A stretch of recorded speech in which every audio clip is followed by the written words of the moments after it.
This is the new Samsung A36, a budget phone that doesn't look budget. At least that's what Samsung wants you to believe. So what other better way than to put this phone through my day in the life test, see what it's really like. So it's currently A51, our budget percentage is at 95%. Let's get into this day in the life.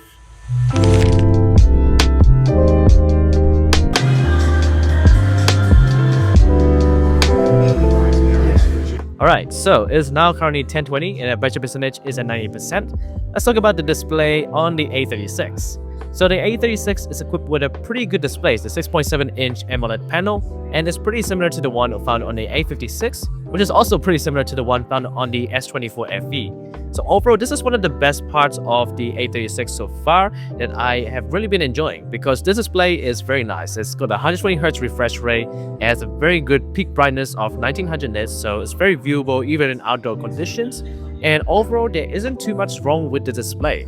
It is a little bit reflective, and I would say that it would be nice to have LTPO technology, but this is a budget phone, so I wouldn't expect it anyway. It has a full HD plus resolution, the bezels are a little bit thick, but they're not the thickest, and it also has Gorilla Glass Victus Plus protection, which is pretty good to see on a phone of this price. Altogether, the display here deserves an A- grade, and that's really nice for a phone of this price. But anyway, I'm gonna get some study done, so let's keep going on with this day in the life.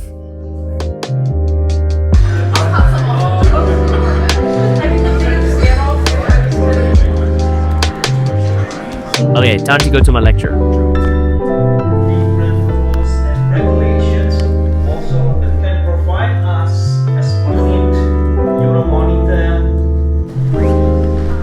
Okay, so it's now currently 206 and the budget percentage is at 73%.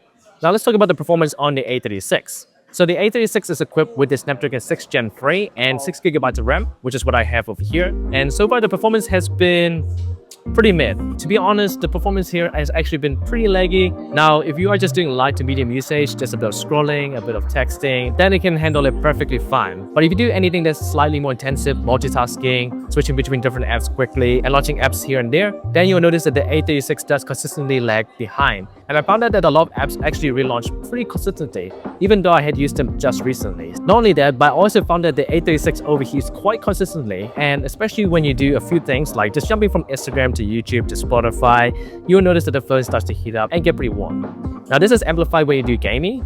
I've loaded up Genshin Impact and it can only play the game at around low graphics, and even at that it had a few stutters here and there, so definitely not a great gaming phone, but in terms of basic usage it's perfectly fine. So in terms of performance, the A36 gets a C+ grade. Alright, now I've got to go to a tutorial. See you guys down there.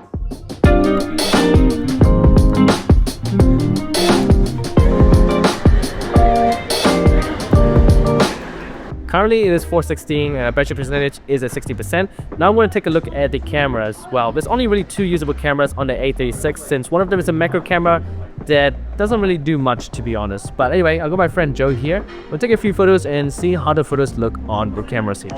Starting off with the main camera, photos taken look pretty decent with an average dynamic range and good sharpness. You can also crop into 2x as a zoom option and the quality is retained pretty well. However, I will note that the shadows are pretty noisy even with good lighting.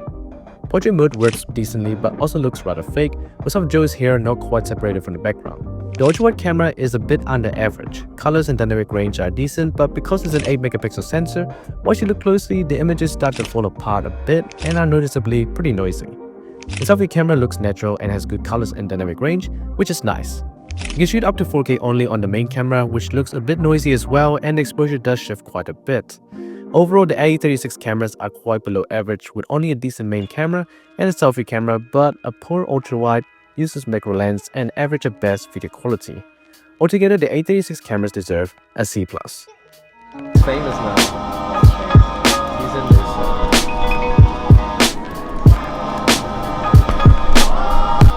Okay, so it is now currently 5:31, battery percentage is at 52%. Now, time to catch a train and go home.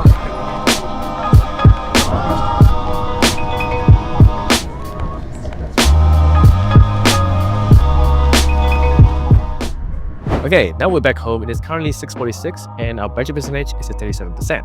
And look, my friend Xiaowei just sent me a photo. What does it say on it? Oh, what does it say? Subscribe to Upwards. Well, you guys know what to do. Subscribe to Upwards. Alright, so let's talk about the design, the features, and the software of the Samsung A36. Now, in terms of the design, the Samsung A36 has a polycarbonate frame along with a front and back glass panel, which are both made out of Gorilla Glass Victus Plus, so some pretty good glass on the front and back. And overall, the body does feel pretty well built. Now, obviously, it doesn't feel the most premium, but overall, it is a nice and clean design that I think a lot of people will appreciate. It also has IP67 water and dust resistance, so overall, the design is quite a nice package. On the feature side, it is pretty basic. There isn't too many cool features on here. You do have an optical fingerprint scanner, which is nice. It isn't the fastest, but it gets the job done. Now, on the software side, one of the best features about the A36 alongside the A56 is that it gets 6 years of major software updates, which is just insane for a phone of this pricing. So yeah, you're gonna get a lot of support for this phone long term, and it's a lot more than other phones out there. You also do get circular search for that AI capability, but that's really the only AI feature that you get here. And overall, that's about it for the Samsung A36. So overall, for its pricing is a great package, and I'm happy to give the Samsung A36 a B grade rating for the features, software, and design. Alright, so let's keep going on with this day in the life. I'm gonna go get some dinner, and I'll see you guys later to talk about the battery performance.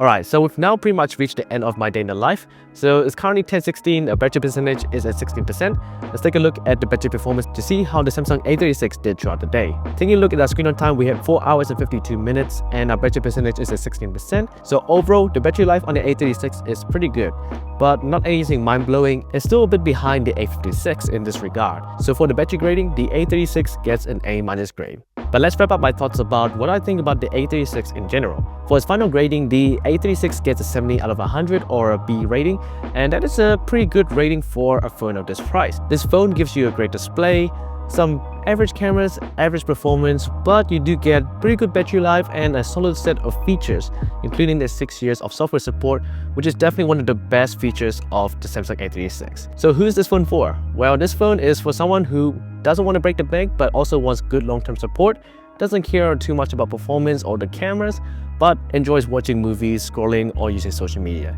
And that's pretty much what the A36 is. But if you're looking for a phone that has better performance, better cameras, then this isn't it. In that case, you should take a look at the A56. So that wraps up this video. I'm Upwards. If you enjoyed the video, make sure to subscribe, and I'll see you guys in the next video.